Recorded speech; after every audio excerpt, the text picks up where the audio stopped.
अस्सलाम वालेकुम दोस्तों, आप लोग इस वीडियो को देखिए। एक मुस्लिम बहन को ट्रेन में जो कि बैठी थी, उसको ये बजरंग दल के कुछ लोग हैं हिंदू संगठन के, उनको ज़बरदस्ती वंदे मातरम बुला रहे हैं। आप लोग इस वीडियो को देखिए। भाइयों को लाके क्या करूंगी?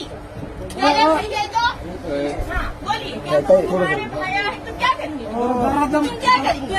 नहीं क्या करना क्या? मैंने मेरी इसके बाद जो तमाशा किया वही मैंने आपके पास के सर को वीडियो डाला।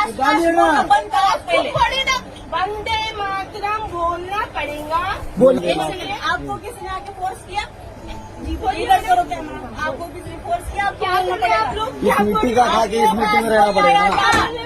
आपके पास कोई पर्सनली आया आपको बोलने के लिए? पर्सनली आया अगर बोला भी होगा तो आपको पर्सनली नहीं बोला है।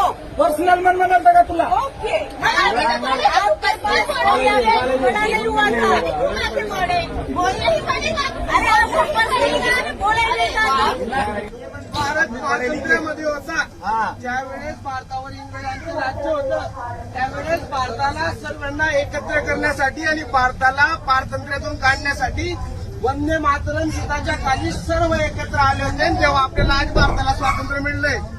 आज जर महिला ट्रेनमध्ये प्रवास करत असतील, आज जर आपण इथं व्हिडिओ काढतोय, आज जर आपण इथं मोबाईल वापरतोय, कशामुळे वापरतोय तर आपल्या पूर्वजांनी सुनलो पहिले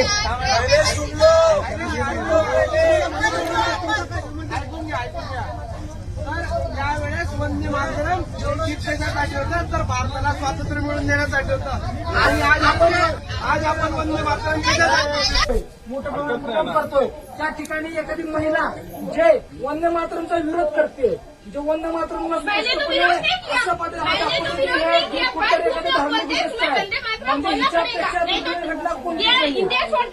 ह्याचा अर्थ असा आहे की त्या महिलेच्या मनामध्ये कितीपट नफरत भरली आहे देशाप्रती।